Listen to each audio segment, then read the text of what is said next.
Film की शुरुआत में हमें 1944 का वक्त दिखाया जाता है। हम देखते हैं बहुत बड़ी जंग चल रही है। नाजी आर्मी एक आदमी को पकड़कर अपने साथ ले जा रही थी। उसके मुंह पर कपड़ा ढका हुआ था और उस आदमी का दोस्त बस उसे देखता ही रहता है। वो सोचता है कि आखिर ये आर्मी मेरे दोस्त को कहाँ पर ले जा रही है। जब उस आदमी के चेहरे से कपड़ा हटाया जाता है तो पता चलता है कि ये इंडियाना जोन्स है। दरअसल यहाँ पर नाजी बहुत सी एंटीक्स नायाब चीजों को जंग के बाद चुरा रही थी। उन्हें उसी जगह पर ऐसी ऐसी चीजें मिली थी जो दुनिया में कहीं पर भी नहीं पाई जाती। इंडियाना भी यहाँ पर एक खास चाकू की तलाश में आया था। अब नाजी का एक साथी जिसका नाम वॉलर होता है वो उसे देखकर अपने बैग में रख लेता है। तभी उधर एक जोरदार धमाका हुआ था जिसमें इंडियाना बचकर निकल जाता है और एक गाड़ी में जाकर बैठ गया था। उसी गाड़ी में दो नाजी फौजी भी आकर बैठ जाते हैं। उन्हें ऐसा लग रहा था कि आगे उनका ड्राइवर बैठा है, इसलिए इंडियाना भी कुछ नहीं बोलता और बस गाड़ी चलाता रहता है। मगर आधे रास्ते में नाजी फौज को पता चल गया था कि ये इंडियाना है जो कि इनसे छूटकर भाग रहा है। अब जब उन्हें पता चलता है तो इंडियाना ने चलती गाड़ी से छलांग लगा दी थी और कुछ फौजियों को मारते हुए एक ट्रेन में चढ़ जाता है। उस ट्रेन में दरअसल सारी नाजी फौजी इस जगह से एंटीक्स चीजों को लेकर जा रहे थे। वो ट्रेन के डब्बे में पहुंचता है जहाँ पर वो कीमती चाकू था, मगर देखने पर उसे पता चलता है कि वो असल नहीं बल्कि वो तो नकली था। ये बात नाजी के साथ ही वॉलर को पहले ही पता चल गई थी, इसीलिए उसने जानबूझकर उसे वहीं पर छोड़ दिया।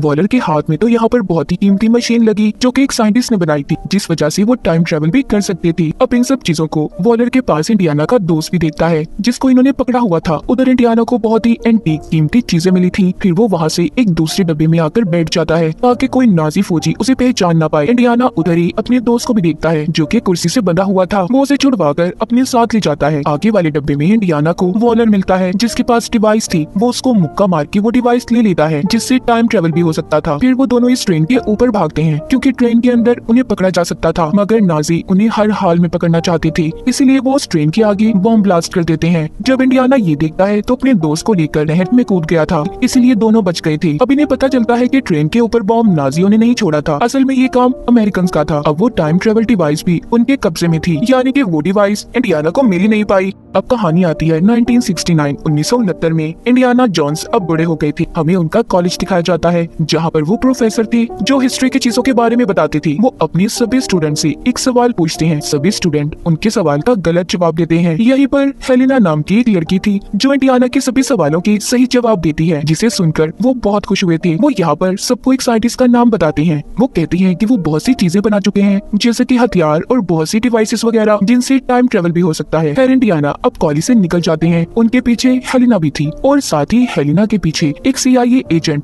एक होटल में बहुत सारे गुंडे हैं, उन्हीं में एक अमेरिकन एजेंट भी था। उधर वॉलर भी होता है जिसको हमने कहानी के शुरू में देखा, जो एंटीक चीजों को चुराना चाहता था। ये अमेरिकन एजेंट वॉलर के लिए ही काम किया करता था। दरअसल वॉलर ने यहाँ पर सबसे अपनी पहचान छुपाई थी कि वो नाजी है। वो यहाँ पर नासा के साथ मिलकर काम किया करता था। सीन शिफ्ट होता है हेलेना और इंडियाना पर। हेलेना इंडियाना को बताती है कि मैं आर्कियोलॉजिस्ट की पढ़ाई कर रही हूँ, यानी कि मुझे तारीख में बहुत सी चीजों को जानने का बहुत शौक है। मैंने बहुत सी चीजों के बारे में गहराई से पढ़ा है। वो यहाँ पर उसी डिवाइस की बात भी करती है जो कि टाइम ट्रेवल डिवाइस थी। हेलेना कहती है मुझे अब वो डिवाइस, वो डायल ढूंढना है। ये सुनकर इंडियाना थोड़ा मायूस हो जाते हैं। वो हेलेना को अब अपने साथ उसी कॉलेज की लाइब्रेरी में लेकर जाते हैं जहाँ पर वो पढ़ाया करते थे। वो डिवाइस को निकाल कर हेलेना को दिखाते हैं क्योंकि अब तक इंडियाना ने उसे संभाल कर अपने पास रखा हुआ था। ये आधा हिस्सा है, आधा हिस्सा उस साइंटिस्ट ने तोड़ दिया था जब उसने इसे बनाया, क्योंकि वो साइंटिस्ट जानता था कि गलत कामों के लिए भी इस्तेमाल हो सकता है और कभी ना कभी ये गलत हाथों में भी जरूर जाएगा। तभी उधर कुछ लोग आ जाते हैं जो कि CIA के एजेंट्स थे। इनमें वही CIA की एजेंट भी थी जिसको हमने हेलेना का पीछा करते देखा। उन्हें दरअसल ये बात पता चल गई थी कि इंडियाना के पास वो टाइम ट्रेवल डिवाइस है। वो उन पर गन कर लेते हैं।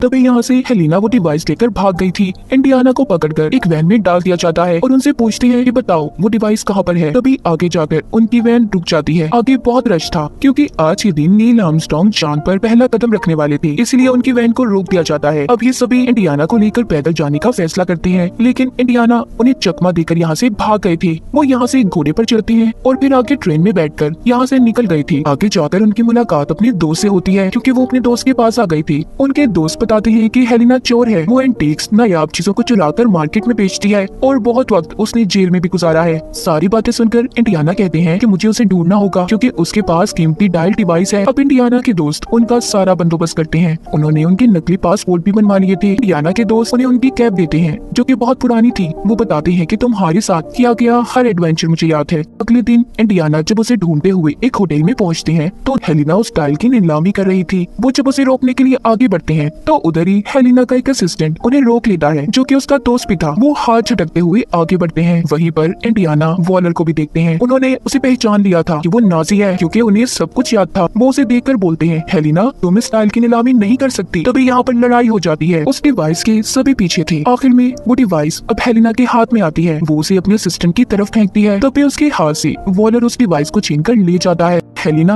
और इंडियाना दोनों भागते हुए बाहर आते हैं, मगर तब तक वॉलर वहाँ से जा चुका था। इंडियाना एक ऑटो रिक्शा लेकर उनका पीछा करते हैं, मगर वो लोग जा चुके थे। वॉलर दिखाया जाता है, जिसको CIA एजेंट बोल रही थी कि तुम जानते हो तुम्हारी वजह से न जाने कितने मासूम लोगों की जान चली गई। यानी कि इंडियाना के पीछे जो CIA के एजेंट पड़े थे वो सभी वॉलर से मिले हुए थे। वॉलर उस एजेंट को मार देता है और ये कहता है कि मैं नाजी हूँ, नाजी था और नाजी ही रहूंगा। यानी कि अब तक वो अपनी असली पहचान छुपाकर यहाँ पर जिंदगी गुजार रहा था। उधर दूसरी तरफ इंडियाना अपने दोस्त के पास जाते हैं, जिसके पास शिप था, जो कि एक सेलर होता है। वो उसे कहते हैं कि देखो मुझे समंदर के अंदर जाना है, इसके लिए मुझे तुम्हारी मदद की जरूरत है। उनके साथ हेलिना और उसका असिस्टेंट भी थी। हेलिना तभी बातों के दौरान इंडियाना से पूछती है कि अगर आपको टाइम में पीछे जाने का मौका मिले तो सबसे पहले आप क्या करेंगे। वो कहते हैं अगर मुझे मौका मिला तो सबसे पहले मैं अपने बेटे को बचाऊंगा, जो एक हादसे में मर गया था। ये बात कहकर वो उदास होकर वहाँ से चले जाते हैं। अब अगले दिन ये समंदर में अपना सफर शुरू करते हैं। उन्हें नाजी के शिप को ढूंढना था, जो कि समंदर में डूबकर तबाह हो गया था। वहाँ पर बहुत से ढांचे भी पड़े थे जो उन लोगों के थे जो शिप में डूबकर मर गए थे। तभी वहाँ पर इनके पास एक व्हेल मछली आती है। इंडियाना उसे वहाँ से भगाते हैं। उन्हें उस शिप में एक बक्सा मिला था, जिसे वो लेकर ऊपर आने लगते हैं। ऊपर इंडियाना की शिप में वॉलर के आदमियों ने कब्जा कर लिया था। जैसे ही वो उस बक्से को लेकर ऊपर आते हैं तो वो लोग उस बक्से को ले लेते हैं। उसमें एक बड़ा पत्थर था, जिस पर अजीब सा कुछ लिखा हुआ था। अब ये उस पत्थर पर हेलिना को पढ़ने का कहते हैं, क्योंकि वो आर्कियोलॉजिस्ट थी। यहाँ पर वो अपनी चाल खेलती है और सारी बातें उन्हें गलत बताकर एक बॉम्ब ब्लास्ट कर देती है। और अब इसी बात का फायदा उठाकर इंडियाना, हेलिना और उसका असिस्टेंट एक दूसरी कश्ती में चले जाते हैं। इंडियाना ने वो पत्थर भी साथ ले लिया था। जब वो ये देखते हैं कि वो पत्थर तो बहुत भारी है, तभी वो उसमें आग लगा देते हैं। उन्हें लग रहा था कि शायद उसके अंदर कुछ तो जरूर होगा। जब वो उसे आग लगाते हैं तो उसमें से एक गोल्ड की शील्ड निकलती है, जिस पर दरअसल ये लिखा था कि दूसरे डायल का हिस्सा कहाँ पर है। उन्हें एक जगह के बारे में भी पता चलता है, जहाँ पर वो साइंटिस्ट दफन था, जिसने टाइम मशीन को बनाया था, और दूसरा हिस्सा उन्हें वहीं पर मिलना था।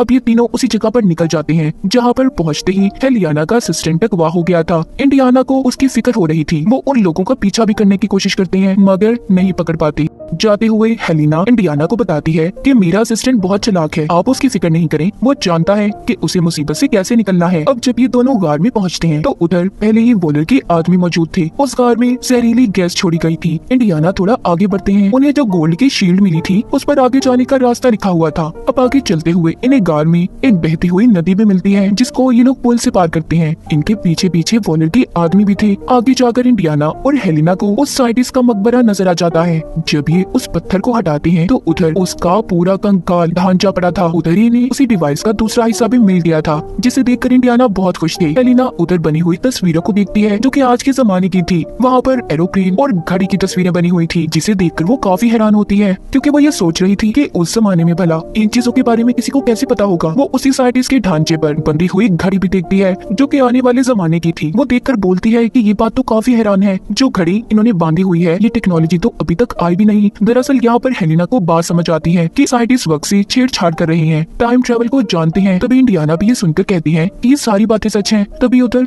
वॉलर आ जाता है, जो कहता है कि साइंटिस्ट कभी भी गलत नहीं था, टाइम ट्रेवल हो सकता है। अब वो उस डिवाइस का दूसरा हिस्सा इनसे ले लेता है और साथ ही जो साइंटिस्ट ने हाथ पर घड़ी बांधी हुई थी उसको डिवाइस पर रखता है, तो वो चलने लगी थी। यहाँ पर हेलिना का असिस्टेंट भी आ जाता है, जो वॉलर पर हमला करता है। तभी उधर गोलियां चलना शुरू हो गई थी, इसी उसमें इंडियाना भी जख्मी हो गए थे। वो हेलिना से कहते हैं देखो तुम जाओ, तुम्हारी जान को खतरा हो सकता है। अब हेलिना और असिस्टेंट यहाँ से निकल जाती हैं। वॉलर और उसके आदमी इंडियाना को लेकर अपने साथ चले गए थे। ये सभी एयरपोर्ट की तरफ जा रहे थे। रास्ते में जाता हुआ वॉलर इंडियाना को बताता है कि मुझे वो जगह मिल गई है जहाँ पर मैं टाइम ट्रेवल कर सकता हूँ। अब तो मेरे पास डिवाइस भी है, मुझे किसी चीज का कोई डर नहीं। उधर ही हेलिना अपने असिस्टेंट के साथ उनका पीछा कर रही थी, इन्हें छुप कर देख रही थी। वो अपने असिस्टेंट को एक प्लेन दिखाती है, कहती है उसे देखो, क्या तुम उसे चला लोगे? वो कहता है हाँ मैं कोशिश करूंगा। अब हेलिना एक बाइक की मदद से वॉलर के प्लेन में चढ़ जाती है। उस उसका असिस्टेंट भी प्लेन लेकर पीछे आ रहा था। वॉलर को वो जगह मिल गई थी जहाँ पर वो टाइम ट्रेवल कर सकता था। हम देखते हैं कि आसमान पर तेज रोशनी होती है और जहाज रोशनी में चला जाता है। पीछे ही हेलिना की असिस्टेंट का प्लेन भी था, यानी कि ये सब टाइम ट्रेवल करके वक्त में पीछे आ गए थे। उनका प्लेन काबू से बाहर हो जाता है क्योंकि जिस वक्त में ये गए थे वहाँ पर जंग चल रही थी और हर तरफ तबाही ही तबाही थी। अब हेलिना उस प्लेन को रोकने की कोशिश करती है मगर वो बेकाबू था, इसीलिए हेलिना भी प्लेन से लटक जाती है। इंडियाना आकर उसे बचाते हैं मगर तभी दोनों नीचे गिर गए थे। उनका पैराशूट खुल जाता है और दोनों बच जाते हैं। उधर ही हमें वो साइंटिस्ट भी दिखाई जाती हैं जिन्होंने टाइम ट्रेवल मशीन को बनाया था। वो अभी भी बैठे उसे पूरा ही कर रहे थे, यानी कि ये वक्त तो पीछे का था। उस वक्त टाइम ट्रेवल मशीन बनी ही नहीं थी। वो अब उस प्लेन को भी गिरता हुआ देखते हैं जिसमें वॉलर था। वो प्लेन पूरी तरह गिरकर तबाह हो गया था। यहाँ पर साइंटिस्ट आकर वॉलर के हाथ से घड़ी को उतार लेते हैं जो कि उन्होंने उनकी बांधी हुई थी, यानी कि प्रेजेंट में जो हमने देखा उनके ढांचे के हाथ पर। अब यहीं पर इंडियाना हेलिना को बताते हैं ये सारा प्लान साइंटिस्ट का था। उन्होंने अपने डायल को ऐसे सेट किया था कि अगर आने वाले कल में कोई उस डायल को इस्तेमाल करे तो वो उसी जगह पर पहुंच जाए जहाँ पर वो रहा करते थे। और देखो वैसा ही हुआ है। मैं यहीं पर अब हमेशा के लिए रहना चाहता हूँ। मेरी जितनी भी जिंदगी बची है मैं बस यहीं पर रहकर गुजारना चाहता हूँ। तभी वो साइंटिस्ट उनके पास आते हैं और इंडियाना को घड़ी और वो डायल टाइम ट्रेवल मशीन देते हैं। कहते हैं कि इसे तुम अपने वक्त में साथ ले जाओ। इंडियाना कहते हैं नहीं, मैं अब यहाँ से कहीं नहीं जाना चाहता। तभी हेलिना कहती है आप यहाँ पर टाइम ट्रेवल करके आए हैं, अगर आप यहीं पर रहे तो हमारे लिए मसले खड़े हो सकते हैं, इसीलिए आपको मेरे साथ चलना ही होगा। तभी वो उनके मुंह पर एक जोरदार मुक्का मारती है जिससे इंडियाना बेहोश हो जाती हैं। जब उन्हें होश आता है तो वो अपनी दुनिया में थी, यानी कि अपने वक्त में। प्रेजेंट उनके मौजूदा दौर में वही घड़ी और टाइम ट्रेवल मशीन उनके पास पड़ी थी जिससे अभी 2000 साल पीछे गए थे। उधर हेलिना आती है और बोलती है कि मैं जानती हूँ आप अकेले हैं। तभी वहाँ पर वो उनकी वाइफ को बुलाती है जो पहले उन्हें छोड़कर चली गई थी। ये सभी बहुत खुश थे और इसी के साथ ही इस फिल्म की कहानी भी यहीं पर खत्म हो जाती है।